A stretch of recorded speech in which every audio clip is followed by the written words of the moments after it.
Assalamualaikum warahmatullahi wabarakatuh. Saya Tiara Marcelia dari kelas 11 PPLD 1. Di sini saya akan menjelaskan sequence, package, dan development diagram. Yang pertama yaitu sequence diagram. Sequence diagram adalah pemodelan dinamis dari interaksi antara objek-objek yang sudah ada di dalam sistem. Diagram ini akan menggambarkan proses pengiriman pesan secara simultan antara objek-objek yang ada. Sequence diagram menggambarkan secara objek-objek bekerja sama untuk menjalankan proses-proses dari sebuah fungsi di dalam program. Selanjutnya ada manfaat. Manfaat menggambarkan lebih detail sebuah use case, memodelkan prosedur, fungsi atau operasi secara logika dengan cara yang sangat baik. Memungkinkan pengembangan dan penggunaan melihat cara objek-objek dan komponen-komponen berinteraksi satu dengan yang lain untuk menyelesaikan sebuah proses. Merencanakan dan memahami detail-detail fungsi yang ada saat ini ataupun untuk skenario pengembangan yang akan datang. Menggambarkan kemungkinan skenario penggunaan dari sebuah sistem.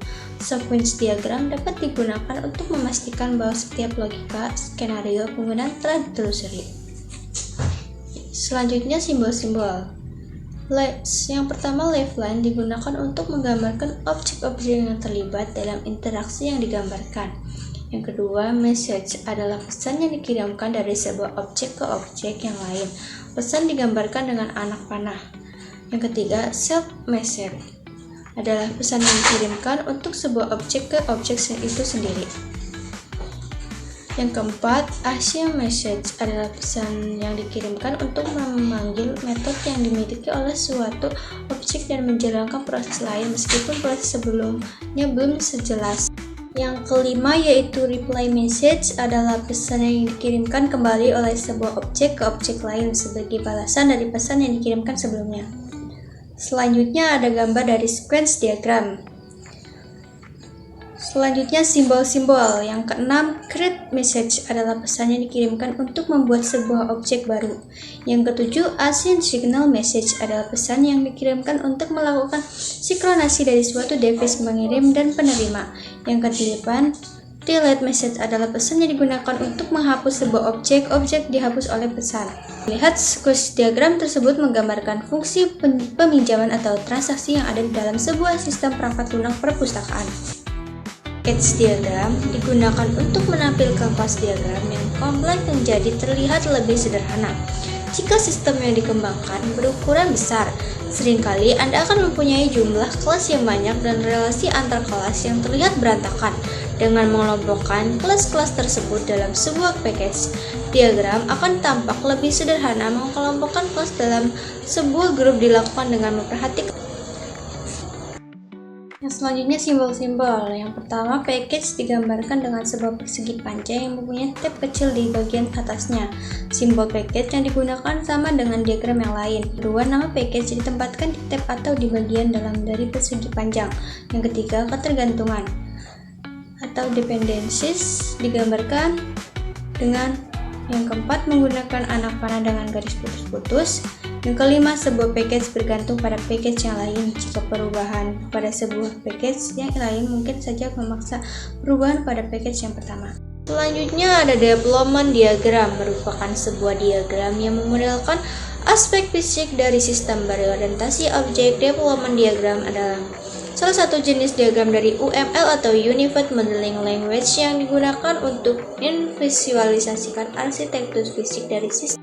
Diagram ini menunjukkan bagaimana komponen perangkat lunak atau software dijalankan di atas perangkat keras atau hardware serta hubungan antara komponen tersebut dalam lingkungan runtime.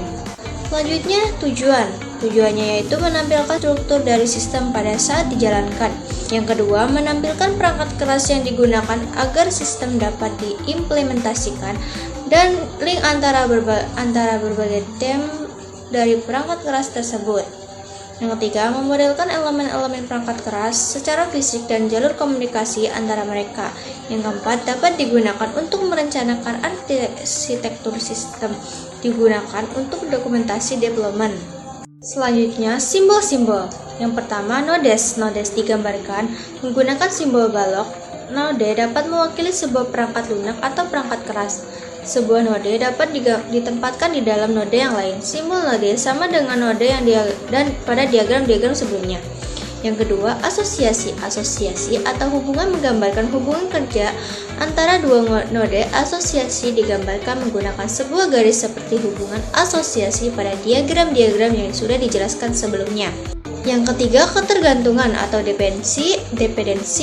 Ketergantungan adalah hubungan antara dua node yang pada sebuah node keberadaan bergantung pada node yang lain. Seperti diagram-diagram yang lain, ketergantungan digambarkan dengan menggunakan simbol anak panah dengan garis-garis putus. Selanjutnya, pada gambar tersebut ditunjukkan deployment diagram untuk sistem perpustakaan. Dapat dilihat bahwa agar sistem bekerja dengan baik, sistem harus mempunyai perangkat-perangkat yang berfungsi sebagai server basis data, server aplikasi, dan komputer klien yang digunakan untuk mengakses sistem.